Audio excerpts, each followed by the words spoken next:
Welcome back. Our next guest, has lots of decades experience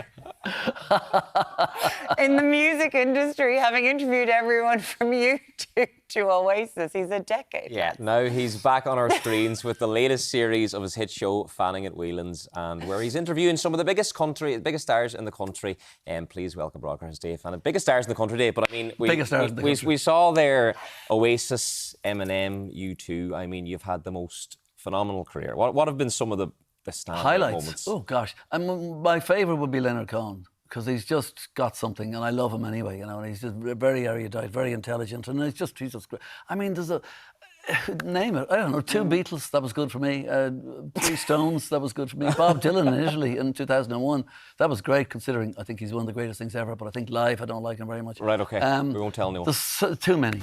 What do you make of, because everyone chats about the state of the music industry in modern times when it comes to streaming, radio play, the fact that albums, do they mean anything anymore? Don't they mean anything anymore? Versions of things and getting into the charts. What do you make of it all? Well, first of all, albums do. People thought it was always going to be, I only go for one song and all that. People genuinely still talk, all artists still talk about albums. Yeah. That's the big statement they make. So they do, have huge importance. Having said that, yeah, the industry is, like the old sort of Spotify thing, isn't necessarily great. And the old way it used to be that you'd have an album and you'd tour to sell the album. Now it's supposed to be the other way around. The problem is people say, well, all the money is in touring. Yeah, if you're Hosier or U2 or one of the top games, it's pretty difficult if you're down the C division. So like when COVID came along and just destroyed the whole thing, that's when we started Fanning at Whelan's, to give people a leg up, and now we're still doing it. Yeah. It's great. Do you think it's easier for new artists, though, to get discovered with the likes of TikTok and Instagram and social media? You see, and stuff? I don't know. There's a thing where, like, there's a guy, what's his name? Luke Combs, right? He's 160,000 tickets, 2 days at Slane. Got to be honest, before those tickets went on sale, I'd never heard of him. I mean, like, how does this happen? Because it goes straight to the people it needs to go straight to. It's not advertised in the newspapers like that. It just goes to your TikTok, and it goes to the algorithm. It goes to if you follow that, you'll follow. And I'm half the times people playing somewhere, and I thought I knew everything. I'd never heard of them, and they sell out. But isn't that interesting about an artist? Like, we'll say Rosalia, her album Lux. Yeah. Which is, she's this Spanish artist. She's got an album about saints in like 16 different languages, and she's one of the biggest global streaming artists in the world. But an awful lot of countries mightn't know who she is. But we are being introduced to these things. Like, her album is phenomenal. Oh, is it good? Is it? I haven't heard it yet. Right, I mean, okay. it's like Bad Bunny or something like that. I mean, isn't he playing the... He's doing the Super Bowl halftime show. The Super Bowl, yeah. Isn't he the biggest selling thing in the world or something like that? I couldn't name one song. You know? Right. I don't care, though. There's plenty of other music I But do you care about discovering new music? Because I suppose from that point of view, we've got, like, I suppose, Amble, Kingfisher. Look at what they've done. Well, I mean, it's really funny. Like, it's funny that they're always mentioned in the same breath, those two. In the same way as the Bothy Band and Planksty were 50 years ago. There's always doubles like that. And there seems to be a moment. Like, I saw Amble play in it's called the Electric Arena at the Electric Picnic. That's the big tent. Last year, 18 months ago. And it was packed. This year I saw them on the main stage. It was unbelievable. Everybody knew every single word of it. Now, the album Reverie is #1. It didn't make #1 on the charts. Yeah. But it's a huge... I'm not going to say it's a moment or a movement, but it's a moment or a movement. Yeah. You know what I mean? But when you're talking about the Wolf Tones, they've announced they're coming out of retirement. Yeah. Because they're like, the people want us. Yeah, well, and they did huge 18 months ago at the Electric Picnic as well. Yeah. Absolutely. Yeah. I was there in the back crowd. It wouldn't really be my thing, but there you go, you know. I don't have time for music that I just think is okay. I only like great music. Well, you don't have a lot of time because you're very busy. I mean, you were at 2FM for years. You moved over to RTÉ Gold. Was it much of a change? Was it a very different format? Well, the thing about Gold, Monday to Friday, is all I do is play music. And I don't say anything else. I try and get my links down in 2 hours to just 5 minutes. Because on Gold, there's no ads, there's no news, there's no sport, there's no...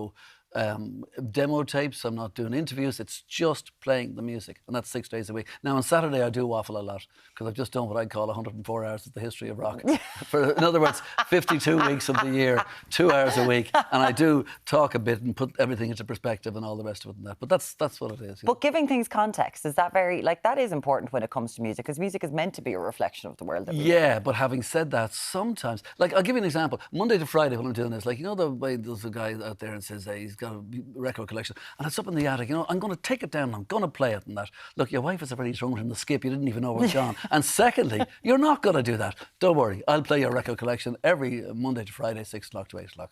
There you go. He's got you sorted on gold. That's it. He can just play whatever it is that he wants. We have also a couple of documentaries to look forward to that you've been working on with the Cranberries. Oh gosh, I'm in the middle of up very early, so I can't get them finished. Yeah, I've got a Cranberries documentary on Christmas Day and on Stephen's Day. That's 2 hours. And David Bowie then 2 weeks later, because it's the 10th anniversary of his death on the 10th. And in fact, I've got a 3-hour one on David Bowie, all on Radio 1. But the thing is, on the 10th of January, Fanning at Whelan's goes out, and once a year, the middle section of the programme I do, like Sinead O'Connor 2 years ago, because she died. It was Noel Gallagher last year, because it was going to be the big year of Oasis. So I'll put an old interview of David Bowie's David on Bowie's as well. out. I remember that interview with you and David Bowie, his gorgeous Which one? hair. Which? The Oh, sixth. sorry, I'm so sorry. The sixth. So it's just subtle I remember the flex good hair. With this, you know, it's just so affecting. But when you're doing a documentary on someone like the Cranberries, and like they were back at Electric Picnic this year with Dermot Kennedy singing. Funny you should say that. Songs. I just updated it yesterday talking to Noel. Did you talk to Noel yesterday I talked to Noel about it? about it because there's two big things. There was that with Dermot Kennedy, and it was the first time Noel and his brother had played on stage for about 8 years as well with Mike. And that was a huge thing. And then also, there's a band from Australia, a new duo, who are really getting huge, and they did Linger, and suddenly they became huge. It became a viral hit. And which is, you know... The disdain with which he said No, it. what I mean is like that you know, the enduring appeal of the Cranberries music just keeps going. I know you're always at the rugby matches singing it, aren't you?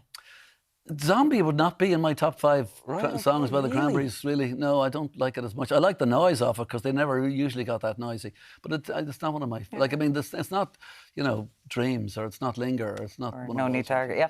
You mentioned, we mentioned Sinead O'Connor there. I mean, you were obviously very close to her. How close were you, I suppose, in the lead up to her death?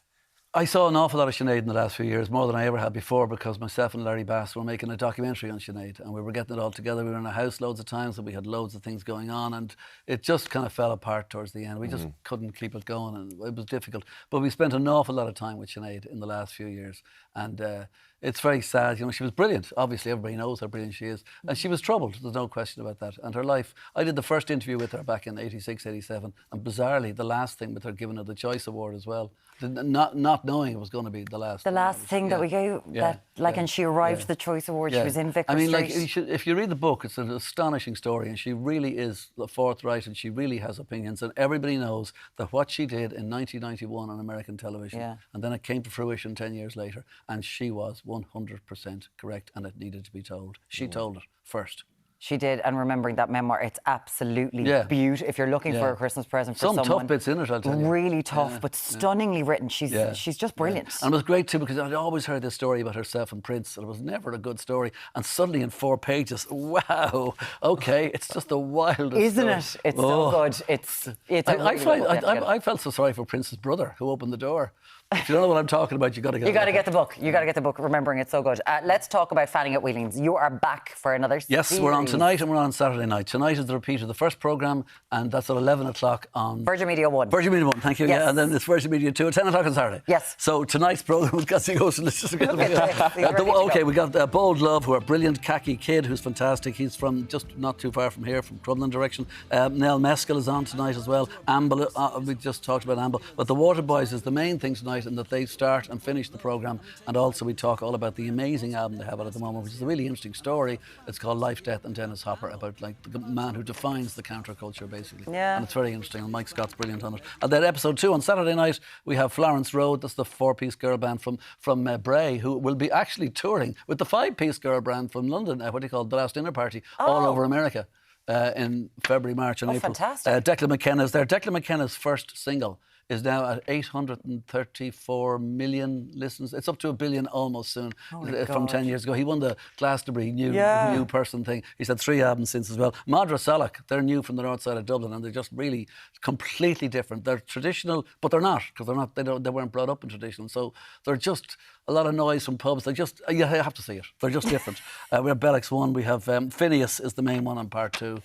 Phineas, Billie Eilish, Phineas O'Connell. Phineas Baird O'Connell. Phineas Baird O'Connell, the producer. Watching how himself and Billie Eilish put the songs together is fascinating. Yeah. But he is performing himself, doing his thing tonight. He's got his American band. He's doing 2 numbers. He'll do a big long conversation too about all that kind of thing and who he is. Like he's 21 Grammy nominations. Yeah. He's got 11 wins or 10 wins, including like he's got the record for the youngest producer and all that kind of thing too. You know, and he does all the stuff with Billie Eilish. Obviously the brother. I mean, the amount of acts that you've even mentioned there, Irish music is in a really good place at the moment. Yeah, everybody says that. I never think like, you know, when we're punching above our weight. I just think it's good. It's always good. There's always loads of great stuff out there. I mean, I haven't even mentioned some of the other ones, like Theatre from Limerick is a band too. The Scratch, who are on the Guinness, you know, the House of Guinness thing.